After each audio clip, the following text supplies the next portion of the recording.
Donc on continue ce cycle de rencontres en accueillant un panel de personnes qui vont nous parler de réalité virtuelle.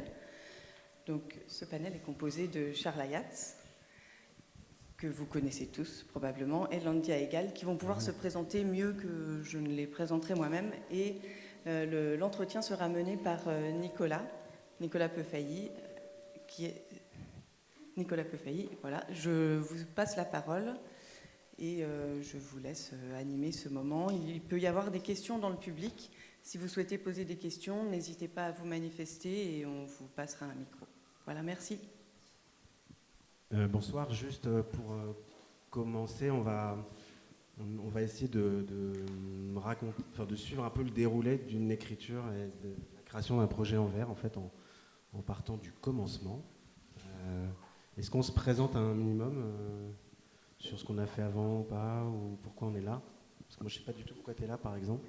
Alors, rapidement, une mini-présentation, on se donne 16 mots et 30 secondes. Oui.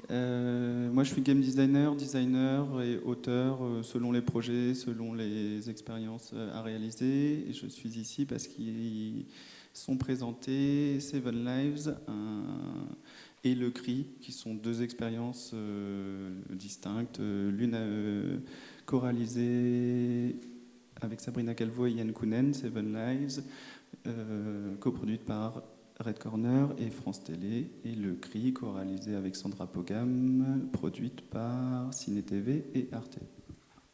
Et toi, Landia? Moi, j'ai plusieurs casquettes aussi. Je suis tantôt auteure, réalisatrice, productrice, et j'ai créé il y a quelques années une société qui s'appelle Tiny Planet, qui a 3 projets, dont 2 qui ont fait une sortie et un qui est encore en développement, qui sont Umami, en réalité virtuelle et avec une installation interactive, Kayak, qui est de la réalité augmentée location-based, et Welcome to Savoy, qui est la grosse expérience sur laquelle on entre en développement en ce moment, qui est plutôt du théâtre immersif en réalité virtuelle. Et avec Charles, on a déjà eu l'occasion de travailler ensemble plusieurs fois depuis 2013, donc c'est une longue histoire. Je vais essayer de ne pas trop vous gêner alors. Pardon, excusez-moi. Moi donc, je suis enrhumé et sinon je suis scénariste depuis très longtemps, essentiellement à la base de cinéma et pour les séries télé. Et depuis 3-4 ans aussi, j'ai tenté de m'attaquer à la VR. C'est un parcours à la fois enthousiasmant et assez douloureux. Et on essaiera d'en parler d'ailleurs pour ceux que ça intéresse. On va peut-être même commencer par... je suis content de ma transition. On va commencer par là d'ailleurs, entre les différences fondamentales entre la fiction dite classique ou les fameux flatty et puis la VR, entre un récit classique et une expérience. Après il y a des mots, je sais qu'on ne va pas tous être à l'aise par rapport à ça parce que c'est un peu galvaudé, mais ce serait quoi pour vous juste la différence fondamentale ou les différences entre un récit cinématographique ou sériel et une expérience en réalité virtuelle? Qui veut... En fait, j'ai l'impression que ça dépend à qui on pose la question.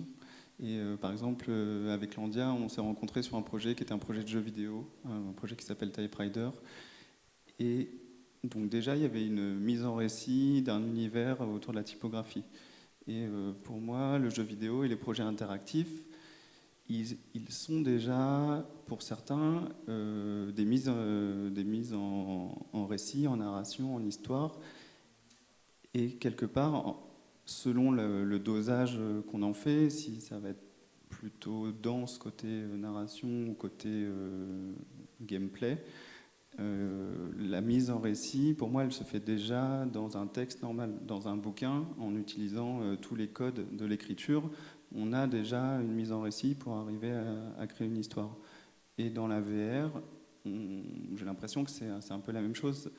Le design des mots, des phrases, du texte, de la narration, il se fait sur énormément de pans, à la fois sur la voix off, l'audio, le rythme, les interactions, le texte, les images, et potentiellement ce qu'on peut appeler la narration environnementale, c'est-à-dire tout ce qui est raconté par l'univers.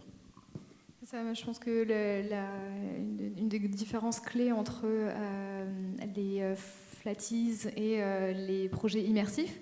Pas forcément que de la réalité virtuelle d'ailleurs, c'est cette dimension d'immersion qui change la place de l'utilisateur dans l'œuvre. Donc là, sur Typewriter, qui est un jeu pour smartphone, tablette, même s'il y a eu d'autres déclinaisons du jeu sous forme d'installation et de jeu social sur Facebook, on est actif et c'est un jeu interactif, mais on n'est pas dans l'œuvre. Donc on est sur un récit qui n'est pas de l'ordre du récit immersif et dans lequel on n'occupe pas la place centrale qu'on peut occuper en théâtre immersif, en réalité virtuelle, voilà, ou dans les expériences. Pour la réalité virtuelle à proprement parler, je sais que pour moi, ce qui était le plus dur, et j'ai mis beaucoup de temps à l'appréhender, beaucoup de temps à accepter de l'appréhender, à remettre en question aussi la façon dont on raconte classiquement des histoires, dont on pense la mise en scène aussi. Donc ça a l'air simple, résumé comme ça, mais croyez-moi, c'est vraiment pas facile en fait de ne plus pouvoir contrôler le regard du spectateur. Donc moi, je viens vraiment de ça. Et que dans la réalité virtuelle, on va inciter des gens on va devoir le faire habilement, enfin c'est pas toujours fait habilement d'ailleurs, mais on va devoir trouver une façon d'inciter les gens à regarder là où on veut qu'ils regardent, mais on ne contrôle pas leur regard. En ce qui me concerne, c'était le gros choc de civilisation au-delà du reste de l'immersion, de pouvoir regarder partout, etc. En termes de création pure, c'est là que se situait la différence, et c'est pour ça que c'est plutôt avec des scénographes et des chorégraphes ou des gens du jeu vidéo que j'ai un peu affiné le regard que je pouvais avoir et arrêter de dire et d'écrire beaucoup de bêtises. Et par rapport à la place de cet utilisateur dans des expériences immersives, il y a encore là à nouveau plein de façons de la concevoir différentes. Donc il y a celle du regard dont tu parles, qui est que l'utilisateur devient le réalisateur un petit peu de l'œuvre, ou en tout cas la caméra, et va pouvoir décider d'aller explorer un environnement, se déplacer, aller faire un gros plan sur tel point, et puis ou aller s'intéresser à une partie des personnages et de l'histoire. Donc là, il y a cette dimension un petit peu de free roaming ou de déplacement dans un monde qui a été créé. Pardon, juste, le free roaming, c'est une espèce d'errance, non? Un peu, c'est ça le... Oui, c'est la possibilité, enfin peut-être qu'il y a des descriptions un peu plus officielles, mais c'est la possibilité d'aller explorer, de se déplacer dans un monde immersif qui a été créé. Peut-être, voilà. Ouais, moi je suis d'accord, le point de focal qu'il y a à faire aujourd'hui sur la réception, sur l'utilisateur, plutôt que sur des publics ou une projection, c'est-à-dire que, et même pour juste vite fait faire la différence entre les vidéos 360 VR et la VR en temps réel, c'est que de façon plutôt classique, la vidéo 360, on reste dans le dispositif, je regarde où je veux. Donc je suis vraiment spectateur de l'œuvre projetée, là où, comme tu le disais, on éprouve dans la VR, on est dans l'environnement, et on n'est plus dans le regard, mais on est dans un autre rapport à l'image, on est dans l'image, et c'est ce qui fait qu'aujourd'hui le temps réel prend le dessus, c'est qu'il faut prendre en compte chaque action du spectateur, acteur, joueur, interacteur, pour dérouler l'univers. Et il y a vraiment ce côté corps qui n'existe pas dans le cinéma, qui est, moi, la première fois où j'ai bougé les épaules, où j'ai plié les genoux dans un univers virtuel, j'étais déplacé vraiment dans un autre médium que le cinéma, que la vidéo 360 ou la géode. On n'est plus du tout dans une image qui est juste englobante, mais dans un univers qu'on peut explorer et dans lequel on peut se déplacer. Et ça, effectivement, c'est une des grandes différences. Et après, il y a aussi la dimension de l'interactivité. Donc on peut retrouver sur des formats comme le jeu vidéo ou Typewriter qui sont pas immersifs, mais qui du coup donnent aux créateurs la possibilité de laisser une marge de choix aux utilisateurs, donc la possibilité d'être fidèle ou de trahir un personnage, et qui vient ajouter en fait une dimension au récit, à l'expérience, au-delà même de l'immersion et de l'intérêt qu'il peut y avoir à explorer un espace physique. Donc. Et je peux rebondir là-dessus par rapport Le Cri, donc l'adaptation d'un tableau d'Edouard Munch en réalité virtuelle, où on a cette possibilité de se déplacer, de toucher les choses. Et du coup, pour les toucher, on voit nos propres mains. Donc on a vraiment un rendu en direct de notre possibilité de prendre les choses, de les toucher. Et on a vraiment eu des questions, pour en revenir un peu à ta première question sur l'écriture et la mise en récit. C'était de qu'est-ce que va raconter la voix off et quelles vont être nos actions.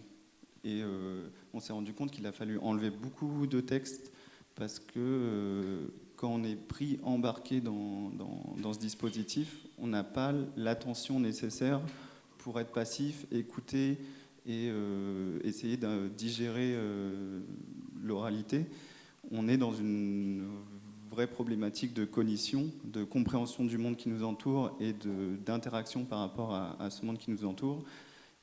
De la même façon, j'ai l'impression où les enfants, ils ont un manque d'attention parce qu'ils ont besoin de prendre en compte leur environnement, comprendre où ils sont, qu'est-ce qu'ils peuvent faire avec tous les objets qui sont autour d'eux. Et c'est voilà, le temps de cerveau disponible, ou enfin, au moins de compréhension et de possibilité des choses, il est dilué. Et du coup, on ne peut pas avoir la même narration qu'un film dans une expérience VR, pour moi. Et du coup, peut-être juste avant qu'on parle de façon plus singulière et de ce qui vous attire chacun dans un projet, pourquoi vous avez envie de le faire ou pas, est-ce qu'il y a, je ne vous vois pas, mais est-ce qu'il y a des choses où on a manqué de clarté? Est-ce que vous avez des questions sur justement les différences entre le récit classique et une narration en réalité virtuelle ou une absence de narration? Oui, pardon. Alors j'ai une question par rapport comment dire. Vous avez parlé de réalité virtuelle pour le jeu et aussi pour le cinéma, c'est ça? Ou uniquement pour le jeu? Pour globalement, pas que, parce que c'est une bonne question d'ailleurs, la réalité virtuelle qui se suffit elle-même. Est-ce que c'est du jeu enfin, pardon. Ouais, et du coup, moi, ma question, c'était plus si c'est plus dans le cinéma, est-ce que comment dire, par rapport à la durée, est-ce que c'est pareil comme le jeu libre, enfin, avec cette forme d'errance, ou c'est plus à durée limitée, où l'utilisateur n'a pas forcément, comment dire, et à un moment forcé de choisir tel ou tel Donc choix. Est-ce qu'on lui met un récit dans la tête qui va avec un début et une fin? En fait, tout est possible. Aujourd'hui, tu as des formats VR 360 linéaires qui calquent. C'est un film mis dans une sphère 360. Et du coup, tu te retrouves avec suivre des personnages dans la durée que tu veux. Il y a des formats courts parce que ça coûte cher, c'est nouveau. Aujourd'hui, on est dans la pratique. Donc souvent, c'est assez condensé. Et les gens ne sont pas habitués à avoir un casque, d'être captifs comme ça pendant 30-41 heures. Mais il y a aussi des jeux vidéo aujourd'hui à tendance narrative, par exemple Lonico, qui est pour moi une référence. C'est un jeu qui dure 12 heures ou une dizaine d'heures si tu y joues, et tu es embarqué comme tu peux l'être dans un Gravity de Quaron. C'est un choix qui est fait quand même aussi assez fortement par rapport à la distribution qu'on souhaite pour une œuvre et à son modèle économique. Donc si le but est d'avoir une rejouabilité, d'avoir des utilisateurs qui restent très longtemps dans un jeu, dans une salle d'arcade ou alors chez eux, voilà, il va y avoir des choix qui vont être faits qui ne sont peut-être pas les mêmes que si la première distribution du projet, ça va être des festivals où on a des créneaux qui doivent être d'une durée de entre 11 et 15 minutes, entre lesquels il y a un buffer time, un temps où il faut être sûr que l'autre séance commence pile poil à l'heure, etc. Donc en fait, en fonction de la distribution et du modèle économique de l'œuvre, on va y avoir des choix par rapport à, voilà, qui peuvent être différents. Est-ce qu'il y a encore 2-3 petites... J'ai vu une main bouger, mais je crois peut-être une hallucination. Une tête qui se gratte. Non, bah on va... Ah oui, elle est revenue la main.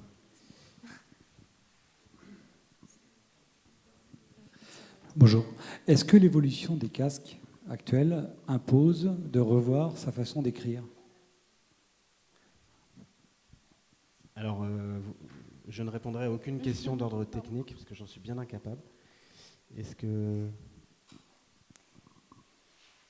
Tu veux répondre Sauf si tu veux, mais... Comment c'est à revoir sa copie ou à écrire différemment? Différemment, oui, je pense que oui, dans le sens où, par exemple, là, hier, à l'Oculus Connect, ils ont annoncé que le casque, l'Oculus Quest, donc, qui va être la référence de la prochaine année, voire des 2-3 prochaines années, fait de la détection des mains automatique. Donc déjà, eux, ils vont vouloir pousser leur fonctionnalité, donc les gens vont se mettre à en faire plus. Est-ce que ça va devenir un standard ou pas? Est-ce qu'on va voir nos mains dans toutes les œuvres VR?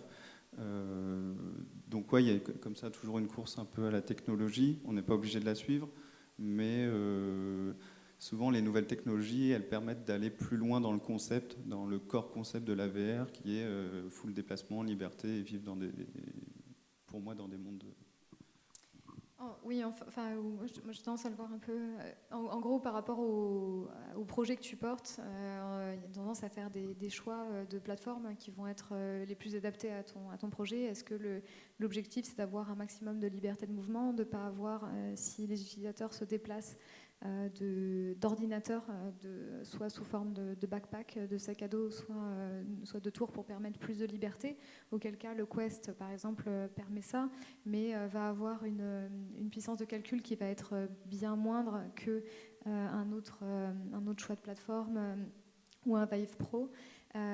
Donc en fait le choix de la plateforme va dépendre un petit peu de l'expérience utilisateur et de l'expérience qui est réalisée. Après, on a souvent tendance à essayer de... bon, peut-être pas tout le monde, mais d'aller pousser un petit peu plus loin ou de trouver des moyens en fait d'aller pousser un petit peu les fonctionnalités et les possibilités des plateformes existantes. Et donc, à Oculus Connect, je pense qu'il y a aussi beaucoup de gens qui sont en train de se demander comment est-ce que, avec le Rift S, on va pouvoir avoir un corps, on va pouvoir, voilà, ou avec le Quest, on pourrait streamer du contenu depuis une tour qui serait. Enfin, après, on rentre dans des trucs. Ouais, typiquement, moi, ce que j'ai vécu à expérience personnelle, c'est que quand j'ai fait tester de la VR en 2016, en repas de famille de 7 à 77 ans, une personne sur deux étendait les mains, une personne sur deux, elle mettait un pas en avant. Et du coup, il y avait des questions qui semblaient un peu intrinsèques déjà au médium. Et j'ai l'impression qu'on est dans une phase encore exploratoire. Là, ça fait 4 ans, 4-5 ans, même pas. Enfin, où on pousse un peu ces choses-là. Et du coup, ouais, il y a avant qu'il y ait des standards et qu'on puisse se dire aujourd'hui on peut faire un film en noir et blanc si on a envie par rapport au cinéma, ou rester sur des codes, une grammaire qui a été actée. Aujourd'hui on est encore dans une phase où on cherche et du coup... Peut-être qu'on peut donner un exemple qui permette d'illustrer ça. Moi, le gros projet sur lequel je travaille en ce moment, en fait, on recrée le Savoy Ballroom, qui est la première salle de bal non ségrégée de New York en 1926. Donc on a une expérience dans laquelle on aimerait que les utilisateurs puissent danser. Donc avoir l'ordinateur sur le dos, c'est pas super, mais on a aussi besoin que les utilisateurs puissent voir leur corps. Donc avec Oculus, c'est pas possible de traquer pour l'instant autre chose que les mains facilement. Donc on a besoin de pouvoir ajouter des trackers sur les jambes, ce qu'on peut pas forcément faire du coup avec Oculus.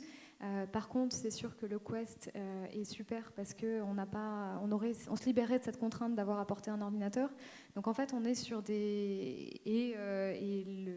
qui serait, enfin souvent les technologies existantes par rapport aux besoins qu'on a en tant que créateur sont pas encore tout à fait satisfaisantes, même si elles sont, ça évolue vite et voilà. Mais il y a encore donc il faut être ingénieux avec les choix qu'on fait et les modifications qu'on essaye d'apporter à l'existant. C'est surtout un pari, souvent j'ai l'impression, quand je vous entends raconter sur le long terme, j'ai l'impression qu'une des difficultés, c'est aussi de ne pas frustrer. Alors qu'est-ce qu'on emploie comme mot, le spectateur, l'utilisateur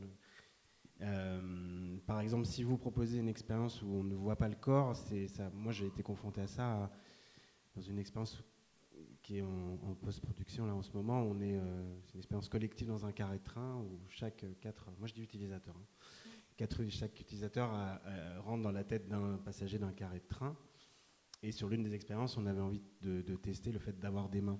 Sauf qu'à certains moments précis, les mains ne servent pas. Et donc on s'est posé la question souvent de si on propose à l'utilisateur de faire quelque chose avec ses mains, est-ce qu'il ne va pas se dire mais pourquoi j'ai des mains et pas de corps ? Je vous dirais que ce n'est pas totalement résolu à l'heure actuelle, mais j'ai l'impression que parfois ces questions-là aussi, il y a peut-être des projets qui ont évolué parce que la techno a évolué pendant qu'ils étaient en cours de fabrication et qu'à un certain moment, il faut trancher, quoi. Il y a une part d'incertitude. C'est comme un pacte qu'on fait avec le joueur. Est-ce que vous avez été confronté, vous, à une refonte conceptuelle presque d'un projet parce qu'il y a une technologie, comme le fait, par exemple, juste pour le projet dont je parlais, maintenant, le fait de pouvoir être assis, mais de pouvoir regarder son voisin comme ça n'a rien à voir avec le fait que quoi qu'on fasse, l'image ne bouge pas. Ça décuple l'immersion pour moi. Et ça change de toute façon, ce qui concerne aussi la façon d'écrire et la réaction du personnage dans la tête de qui on est. Enfin, voilà, est-ce que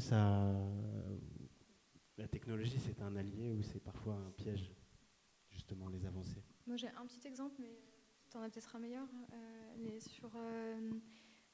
À la base, donc c'est un projet qui s'appelle Notes on Blindness, qui est un projet pour smartphone et tablette, qui est une expérience surtout audio interactive à la base, où on redécouvre un monde au-delà de la vision, guidé par les enregistrements originaux qui ont été tenus par un homme qui a perdu la vision suite à un détachement de la rétine. Et ce projet, à la base, quand il était conçu pour smartphone et tablette, on pouvait se déplacer avec le smartphone et on entendait, en même temps qu'on se déplaçait, le bruit de ses propres pas dans la neige. C'était une scène où il était à l'extérieur. On pouvait souffler sur l'écran pour créer du vent. Et en créant du vent, on révélait des arbres et des objets qui pouvaient faire du bruit dans le jardin. Et ça, par contre, quand ce projet est devenu un projet en réalité virtuelle, pour accroître l'immersion dans l'expérience et peut-être la proximité avec l'histoire qui était racontée, et ben tout à coup, comme c'était en tout début 2016, c'était pour le Samsung Gear VR, on ne pouvait pas se déplacer parce que c'était un téléphone qui était dans un casque, on ne pouvait pas se déplacer. Donc tout à coup, l'interaction où on entend ses pas dans la neige disparaissait, le fait de souffler pour faire du vent, et ça c'est dans le cas de pas mal de portages de projets sur différentes plateformes qui n'ont pas les mêmes fonctionnalités. C'est vrai qu'il y a une réécriture qui peut être assez importante pour que les interactions, mais peut-être même au-delà de ça, effectivement le récit et ce qui fait un peu son ADN reste, soit porté correctement. Moi, ça ne m'est pas trop arrivé jusqu'alors parce que j'ai l'impression que la réalité virtuelle, elle prenait du temps avant de s'installer. Là, il y a une petite crispation quelque part de faut que ça rapporte. Enfin, ceux qui mettent beaucoup d'argent, ils se posent la question du business model. Et du coup, moi, j'ai l'impression qu'en tant que, du coup, dans les projets où je suis peut-être pas designer, mais je suis plutôt créateur, d'arriver avec une solution qui réponde à l'avancement d'aujourd'hui, c'est-à-dire contextualiser l'œuvre là où elle sera exposée, donc il y a un côté plus scénique, potentiellement multijoueur, parce que par exemple Seven Lives qui est 15-20 minutes, sur un casque ça fait 3 personnes par heure, et ça les lieux de diffusion, comme on est obligé d'avoir un bénévole ou des gens, des gens des festivals qui s'occupent de la mise en œuvre, ça coûte cher et voilà. Et du coup, est-ce qu'on ne va pas plus aller vers des projets multijoueurs pour justement répondre potentiellement à cette question? Donc, et là, du coup, un projet que j'ai en écriture, commencé en écriture, je suis en train de le tordre, ça va qu'il est au tout début, donc ça me permet de le changer, mais ouais, à cause de la technique et des avancées technologiques et de diffusion et toutes les problématiques globales, ça me demande une réécriture. Oui, puis on écrit beaucoup en fonction des contraintes de distribution et de façon assez itérative, mais en fonction des contraintes de place, la lourdeur de l'équipe technique qui doit être nécessaire pour pouvoir faire tourner le projet et qu'il soit vu sans problème auprès du public. On a selon le choix de distribution, des règles et des contraintes d'écriture qui peuvent être assez différentes. Mais j'ai quand même l'impression que par rapport à vos vieux cousins du cinéma et de la télé, c'est quand même un milieu qui connaît des évolutions technologiques et même au niveau des financiers d'usage et tout, quand même des bouleversements presque permanents en fait. Tu parlais de 2016 tout à l'heure comme si c'était 1922, mais je pense vraiment que c'est le cas, quoi. Voilà. Et juste pour singulariser un peu le truc, puisqu'on a raconté en partie pour être un peu plus dans vos expériences personnelles, qu'est-ce qui tous les deux, vous donne envie alors soit de proposer une expérience en VR ou d'y participer. Enfin, déjà, c'est pas tout à fait la même chose. Qu'est-ce qui vous intéresse aujourd'hui, maintenant? Qu'est-ce qui va faire que vous vous dites ça, c'est la VR que j'ai envie de faire parce que je vais explorer voilà, l'inexploré.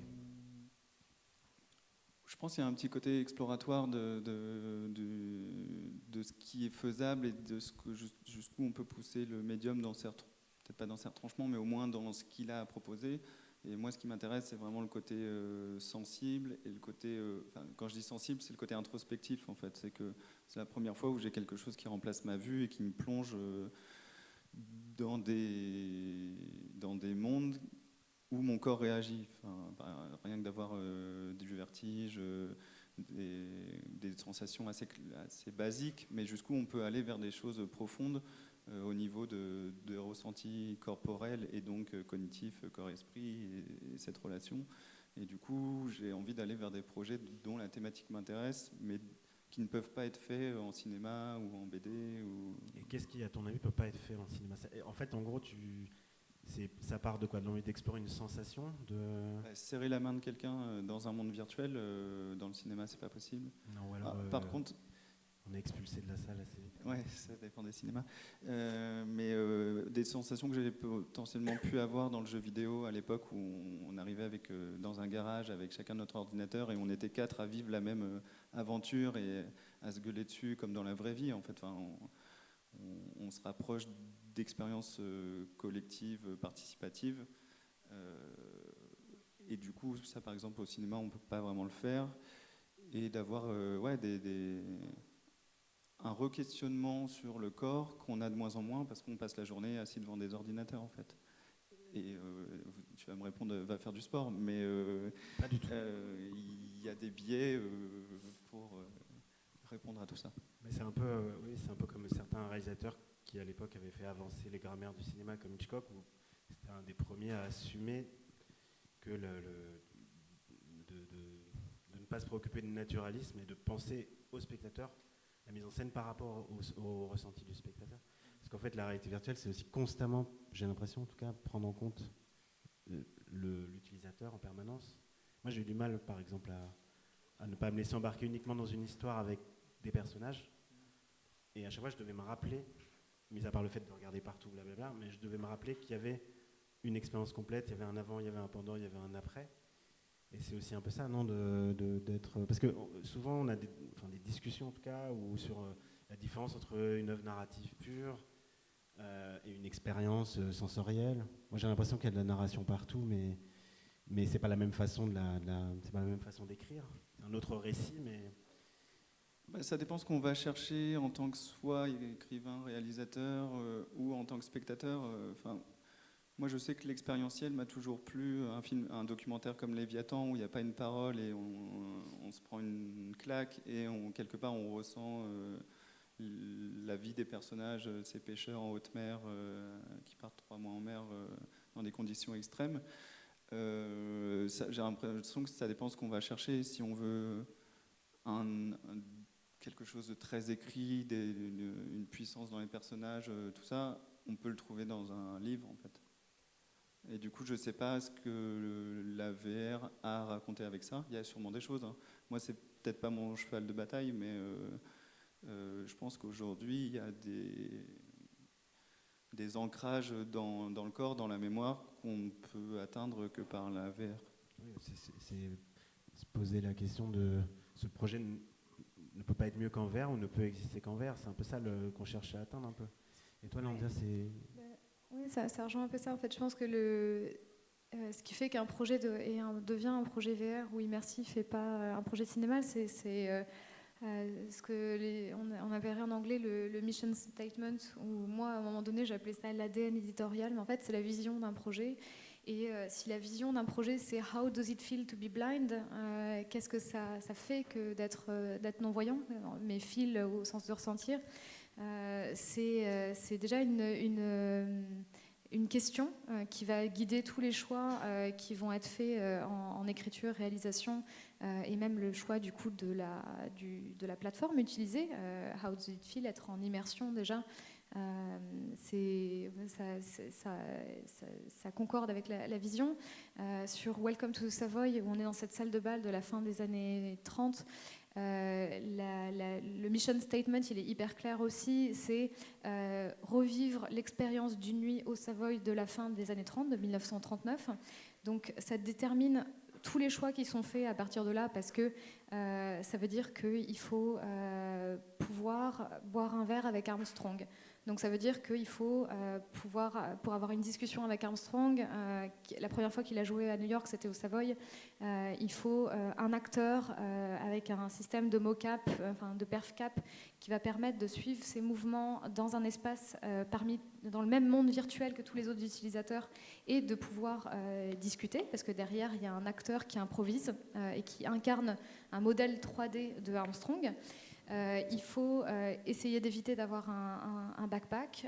Il faut pouvoir avoir une scénographie réelle et s'asseoir sur une chaise. Donc en fait, le format du théâtre immersif en réalité virtuelle et pour cette expérience le seul format possible, parce que pour le Savoy, c'était une salle de bal où il y avait 4000 personnes à l'intérieur, c'était un bloc entier à Harlem, il y avait 4000 danseurs, musiciens, membres du staff, il y avait 90 employés dans le Savoy, donc on ne pourrait pas faire du théâtre immersif classique et payer tous ces performeurs pour quelques utilisateurs qui viendraient voir ce que c'était que le Savoy à cette époque-là, sachant qu'en plus il y avait une majorité de gens de Harlem qui étaient africains-américains.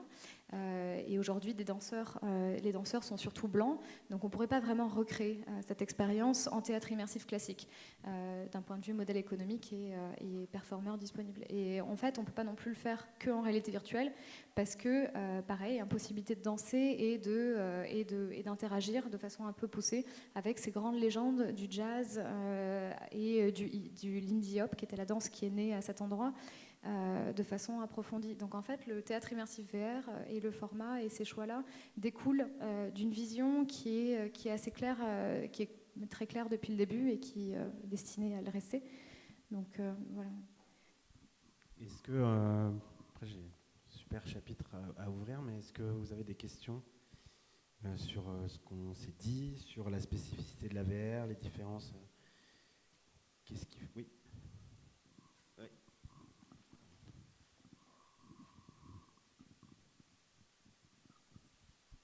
Est-ce que le gap entre vidéo 360 où l'utilisateur il va être quasi tout le temps passif ou tout le temps passif, et l'expérience VR où il va devoir interagir à travers l'histoire, est-ce que c'est un gap qui est assez clair dans les expériences quand vous les dessinez dès le début, ou est-ce que c'est quelque chose où il y a très souvent des allers-retours et selon les contraintes qui arrivent ou au fil de l'écriture, vous avez envie beaucoup d'ajouter des éléments qui vont... Est-ce qu'il y a besoin de recommencer très souvent depuis le début, selon ce qu'on ajoute ou ce qu'on enlève dans l'expérience? Juste quand on est très fatigué, on a très envie qu'il soit passif. Mais sinon, je crois pas en fait. Mais ça, je vais laisser les ennemis absolus de la passivité répondre. Déjà, au début, tu as commencé sur est-ce que c'est une obligation ou c'est quoi le gap entre la vidéo et... je voulais juste parler de Seven Lives, qui est aussi testable là, qui est un projet justement un peu mix média, un peu où tu as une partie vidéo 360 linéaire, tu as une partie vidéo 360 interactive et tu as une partie temps réel où tous tes mouvements sont pris en compte. Et du coup, il y a possibilité de mélanger un peu tous ces formats si l'envie ou si le projet le réclame. Et après, sur la conception de ces choses-là, ouais, c'est vraiment le modèle jeu vidéo, dans le sens où tu peux écrire un super concept sur le papier, mais tant qu'il n'est pas testé, il ne vaut rien. Et du coup, il faut faire de l'itération le plus souvent, donc en interne, répéter les choses, être sûr de son core gameplay qui va être la mécanique principale qui va donner envie aux joueurs de continuer et d'être toujours embarqué, que ce soit pas trop facile, que ce soit pas trop compliqué, la notion de flow, d'avoir cette courbe qui te permet d'emmener le joueur. Donc tu testes en interne, mais après tu es tellement dedans que pour toi c'est facile, tu sais où sont les choses, donc en fait tous tes repères sont un peu flous, donc il faut faire le plus souvent possible des bêta-tests avec des joueurs qui ne connaissent pas le projet, de toutes, des novices, des amateurs, des professionnels, pour avoir des retours, un maximum de retours. On ne peut pas satisfaire tout le monde parce que chacun va réagir différemment, mais ça emmène le projet de plus en plus spécifiquement vers une voie, et cette voie, elle ne peut pas être écrite pour moi en amont, à moins peut-être, je sais pas, un game designer qui doit avoir 30 ans de métier, il en a vu, et du coup, potentiellement, il doit être plus efficace, mais sinon, ouais, il faut très vite passer au bêta-test.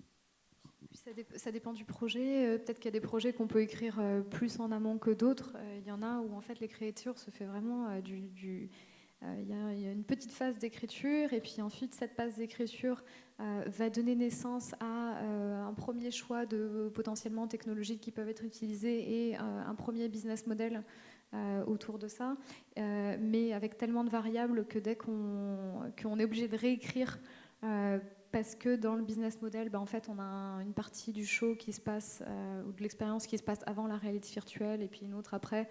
Donc en fait, il y a une espèce dans certains projets, et donc dans le cas de Welcome to the Savoy, il y a une espèce de va-et-vient constant entre l'écriture, le business model, qui comprend tellement de variables qu'il oblige à réécrire un petit peu en permanence pour s'y adapter. Sachant qu'on a un lieu réel. Donc, par exemple, les créateurs de pièces de théâtre immersifs, comme Punch Drunk, par exemple, ils occupent un espace qui peut être immense. Punch Drunk, ils ont un immeuble entier à New York, et ils partent de l'espace pour créer une œuvre, assez souvent. Là où en fait les créateurs de réalité virtuelle, où on n'a pas de contraintes physiques, on a tendance en fait à penser un projet et puis ensuite on le réalise, et de toute façon si c'est pas filmé, on s'affranchit complètement de ces contraintes du réel. Quand on est sur quelque chose qui est du location based, donc lié à un lieu, en fait on a les deux, c'est-à-dire qu'on a pensé à un projet, on cherche un espace qui va plus ou moins s'adapter au projet qu'on a, mais ensuite en fonction de l'espace, en fait on est obligé de réécrire pour adapter le projet pour qu'il marche avec l'espace. Et s'il y a plein d'espaces différents à différents endroits du monde, en fait on va adapter au-delà du fait de l'adapter culturellement, parce qu'il n'y a pas la même mémoire collective, parce que l'iconographie religieuse qu'on peut avoir dans une pièce de Punch Drunk à New York, en Chine, ça ne va pas du tout évoquer la même chose aux gens, et l'odeur de la pâte à modeler ne va pas du tout avoir le même effet émotionnel. Donc au-delà de toutes ces adaptations du contenu, il y a une adaptation à partir du lieu, et les lieux sont différents, donc en fait on a une écriture qui peut être, qui est pas au début, et puis après c'est filmé, et puis après c'est post-produit, et ensuite ça sort, qui est tout au long de la vie du projet. Et c'est pour ça qu'elle pose problème aux auteurs classiques, c'est que eux d'habitude ils ont le contrôle de tout.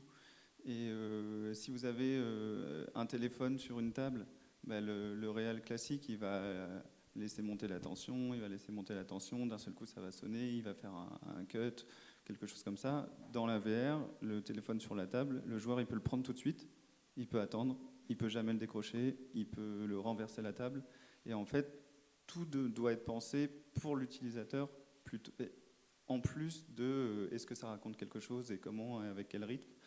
Et ça, moi j'ai croisé pas mal de gens qui ont vraiment du mal à le comprendre. Souvent c'est parce qu'ils découvrent la VR, donc ils font « Ah, ça c'est génial, on va faire ça ». Mais soit ils le font faire à l'acteur, soit au danseur, soit ils ne pensent pas le public, comment il le reçoit et comment il va pouvoir agir dessus ou non. Enfin, c'est vraiment un changement de paradigme qui est un vrai processus long, et il faut vraiment pratiquer en fait. Enfin, moi je sais que 2020, je bosserai plus avec des gens qui n'ont pas mis la tête dans un casque plus de 2 heures dans leur vie, quoi, qui n'ont pas testé Superhot, qui n'ont pas fait Lonico, qui n'ont pas fait Seven Lives. Enfin, tant qu'ils comprennent pas des bases, c'est compliqué en fait d'échanger. Tu sais que tu es filmé là, hein, tu l'as dit. Bah, du coup, oui, j'ai l'impression aussi que ça, c'est une des apports aussi notamment, alors moi je l'ai fini par aussi l'entendre, parce qu'on n'a fait aucun test au début sur mon projet, je pense qu'on a perdu 2 ans à cause de ça. C'est plutôt des gens issus aussi du jeu vidéo et de la réalité virtuelle qui ne comprenaient pas qu'on n'en fasse pas. Et me vient cette douce transition aussi vers justement le développement idéal pour vous, puisque ça va être testé, retesté, peut-être parfois même repensé assez régulièrement. Quelle est la somme de talent idéale ça s'enchaîne bien avec ma transition magnifique ou... Ah, alors je rewind et ouais. Et du coup, c'est assez simple.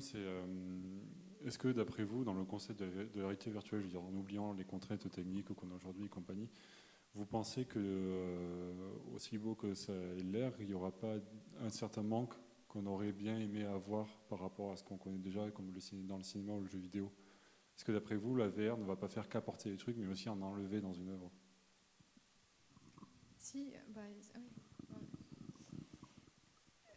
C'est pas du tout le même type d'expérience. Ouais.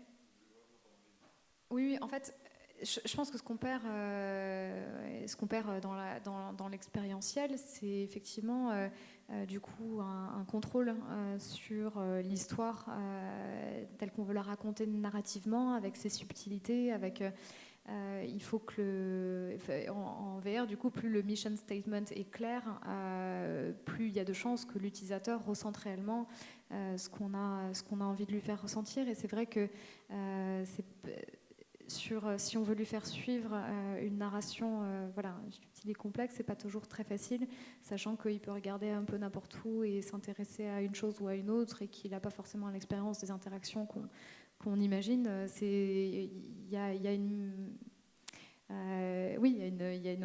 On perd une part de maîtrise de l'histoire dont il est observateur. Ouais. Moi, en fait, ta question, je me demande en fait de quelle perte tu parles. Parce que par exemple, si tu as vu Le Seigneur des Anneaux avant de lire le bouquin, potentiellement, tu peux y avoir vu une perte. Par contre, si tu avais vu Le Seigneur des Anneaux sans savoir qu'il y a un bouquin, tu aurais... Et en fait, ce que je veux dire par là, c'est que la VR, elle perd rien si elle est singulière et si elle existe toute seule, en fait. Elle peut perdre des choses par rapport au cinéma, elle peut perdre des choses par rapport aux jeux vidéo, mais si tu arrives à créer des choses qui soient vraiment intrinsèques au médium, normalement, ça fait que rajouter.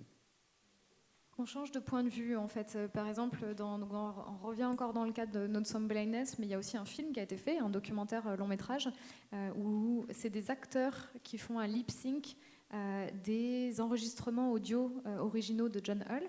Et donc, on revoit son histoire, mais à la 3e personne. C'est un documentaire qui est sur Netflix.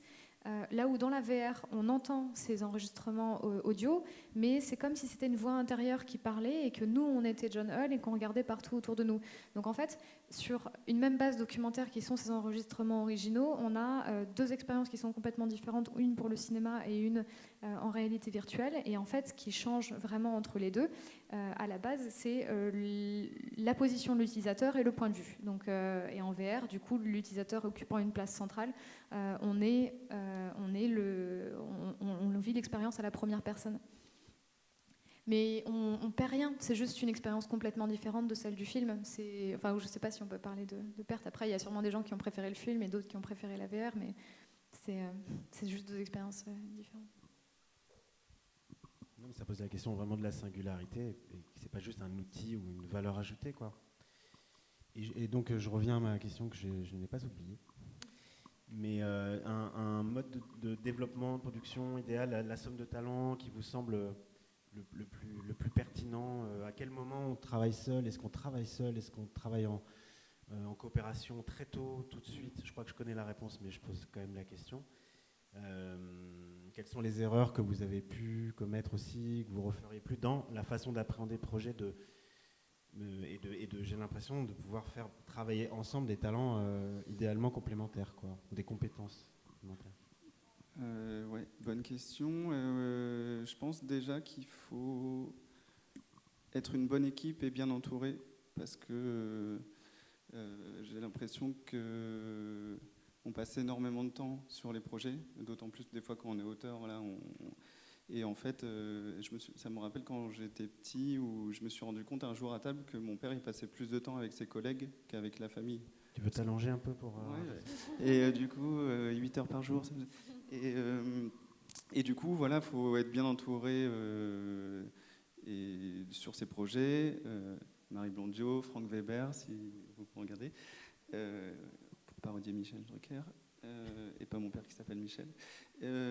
Du coup, non, voilà, il faut être nombreux parce que c'est beaucoup de compétences complémentaires qui s'enrichissent les unes aux autres. C'est beaucoup de réflexions sur des choses qu'on ne connaît pas. C'est-à-dire que, par exemple, sur Sens, on s'est beaucoup questionné sur est-ce que le contenu doit être principalement à 270 degrés ou à 360. Ça ne va pas être pareil si le spectateur est assis sur une chaise parce qu'il ne va pas pouvoir bouger, ou s'il est debout. Je sais qu'avec Armand, ça nous est arrivé de chicorer un peu pendant une semaine avec chacun notre position. Le week-end passe et le lundi, on fait « Ok, c'est toi qui avais raison » et les deux disent ça. Et là, tu dis ouais, « En fait, il n'y a pas de vérité. En fait, c'est comment tu avances progressivement ensemble dans une même cohésion. » Et du coup, après, dans les métiers, il faut...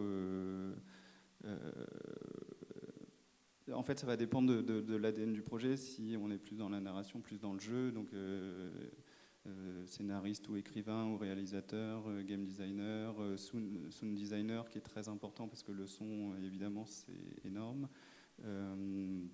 Des producteurs qui vont faire que la cohésion de l'équipe tienne jusqu'au bout. C'est aussi aujourd'hui, dans des projets tellement coûteux que c'est obligatoire. Il y a plein de métiers aussi sur le début, sur la conception, faire du storyboard, faire des animatiques. Les animatiques, ça vient plutôt de l'animation, mais c'est faire un déroulé de l'expérience avec des éléments graphiques plutôt bas niveau, plutôt moches, mais pour comprendre le rythme. Et là, on en a besoin pour comprendre la spatialité, en fait. C'est qu'on a besoin de comprendre les choses avant de les écrire, de les faire progresser, et donc d'où l'itération. Donc à chaque étape, ouais. Et en communication, en fait, tout à l'heure, par rapport à l'exposé précédent sur le transmédia, il a eu du mal à avancer parce que les projets ont eu un peu d'argent en création, mais très peu en diffusion, en communication. Et les gens, quand ils les ont dans les mains, ils apprécient, mais très peu de gens voient ces projets-là. Les webdocs, c'est pareil. Et la VR, s'il n'y a pas une grosse force de frappe sur la diffusion, sur comment faire venir le grand public ou en parler, ça va être difficile. Et pour toi, est-ce que tu as des choses à ajouter là-dessus, à corriger, Complémenter. À compléter. Chercher à créer du débat. C'est sur un projet vert, c'est vrai qu'on a quand même des équipes où il y a beaucoup de compétences et de talents qui doivent être réunis pour réussir à faire un bon projet.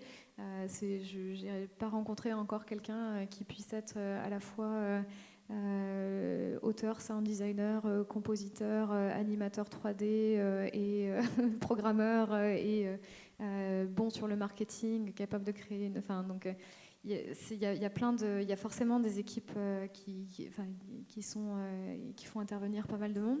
Et après, même il y a des fois où c'est pas forcément évident de savoir, comme c'est une création collective, qui doit être considéré comme auteur, comme co-réalisateur ou réalisateur, même si le réalisateur, j'aurais tendance à dire, c'est celui qui est aussi, soit parce que c'est défini dès le début, soit qui commence à prendre la responsabilité, en tout cas, des final cuts et qui permet de donner aussi d'incarner entre guillemets le projet et de définir un petit peu tous les choix qui doivent être faits en pouvant justifier pourquoi il faut partir peut-être dans cette direction plutôt qu'une autre vis-à-vis de l'équipe. Mais c'est vrai que par exemple, dans les festivals de films qui ont une sélection VR, c'est pas toujours et qui demandent qui est l'auteur, qui est le réalisateur, c'est pas toujours aussi clair. Parce que beaucoup de gens au cours de l'écriture ont apporté des contributions en tant que game designer, en tant que qui sont animateurs. Il y a eu une bonne idée, il y a plein de façons d'être en fait un peu auteur du projet. La difficulté, c'est que ça se dilue pas en fait. Donc il faut suivre une route à un moment. Moi, j'ai l'impression que c'est quand même beaucoup plus complexe que sur le cinéma ou la série, où les rôles sont relativement définis sur finalement qui va décider à un moment, parce qu'il y a un moment, il faut bien prendre des décisions. En fait. Et c'est compliqué contractuellement aussi, parce que comme on est dans quelque chose de très expérimental, où on explore beaucoup et on apprend au fur et à mesure, c'est pas forcément évident quand c'est des gens avec qui on n'a pas déjà travaillé de savoir comment les uns et les autres vont se positionner par rapport au projet. Donc on peut avoir un contrat de départ qui en fait la collaboration va pas être vraiment dans le périmètre de ce contrat-là, et ça comporte sa part de risque, et voilà, idéalement il faudrait le faire évoluer toutes les semaines pour que ça matche réellement ce que fait la personne, mais bon. Et l'itération encore revient à des fois transformer le projet en cours, ou des fois les nouvelles technos. Et nous, sur Seven Lives, au début, il y avait plus de l'enquête, et du coup, c'est pour ça qu'on était allé chercher Sabrina Calvo, qui est écrivaine, et le projet a muté pour être un truc plus sensitif, plus sensible, parce que la VR nous emmenait vers ça, et ça va que Sabrina est quelqu'un de touche à tout, et qu'elle vient aussi de plusieurs milieux, donc on a continué la collaboration, mais aujourd'hui il n'y a plus de script en tant que tel. Il y a très peu d'oralité, du coup le projet a muté, et les rôles ont muté aussi quelque part, quoi. Et puis on a besoin souvent d'aller chercher des profils qui manquent au projet. Donc par exemple dans le cadre d'un projet Umami où on a travaillé avec Charles, parmi les auteurs, il y avait Thomas Ponce qui était auteur graphique, moi qui étais plutôt auteur littéraire, toi qui étais plutôt auteur interactif, Ryoko Sekiguchi qui était la designeuse du menu.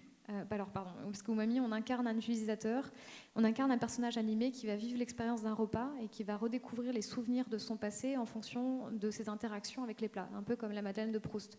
Et donc, il fallait choisir des plats de la gastronomie japonaise, qu'on était vraiment dans une expérience, dans un resto japonais, qui permettent graphiquement d'avoir la composition qu'il faut pour révéler des souvenirs, qui en fonction des interactions soit assez marrant. Donc il y a une grosse gélatine par exemple qu'on peut tirer dans tous les sens, qui elle ne raconte rien mais qui vient enrichir l'univers gastronomique de l'expérience. On avait besoin de Ryoko qui nous dise en tant que amoureuse de la gastronomie japonaise et auteur, que la tête de la dorade devait être à gauche, la queue à droite, le couteau devant l'utilisateur avec la lame tournée vers la dorade, qu'on respecte bien les codes aussi, de ne pas planter 2 baguettes dans le riz, parce que c'est les offrandes qu'on fait aux ancêtres et c'est aussi une malvenue d'offrir ça au cours d'un repas. Donc en fait on avait besoin de son expérience à elle, qui viennent s'ajouter à toutes les nôtres, pour avoir une expérience qui soit belle et riche, qui respecte un certain nombre de codes et de règles. Voilà. Et c'est évidemment encore bien plus compliqué sur Welcome to the Savoy, où on est dans le milieu du jazz, du Lindy Hop, de la reconstitution historique, de Harlem pendant la Grande Dépression, et où du coup dans l'équipe, et Beau qui travaille avec moi, qui est ici, travaille vraiment sur ça, faire en sorte qu'on ait une équipe d'écriture qui soit très légitime par rapport au sujet et qui apporte chacun en fait par rapport à son profil particulier la touche qui peut manquer. Donc. Et je crois qu'on doit arrêter, j'en suis même certain en fait, vu que voilà, j'ai des grands signes depuis. Donc c'est fini, on ne peut même plus répondre à vos questions, on ne vous parlera pas après, on ne vous regardera pas. On va couvrir par là. Si vous pourrez, contrairement à ce que Nicolas vient de dire, poser des questions, mais je vous invite à le faire dehors, dans le couloir ou devant un verre, à la buvette. Voilà, vous êtes les bienvenus. On se retrouve d'ici un quart d'heure. Vous êtes les bienvenus également pour cette fois vraiment la conférence de Hector Moneris, réalisateur de One Last Beat. Donc on se retrouve d'ici un quart d'heure. Merci, à tout à l'heure.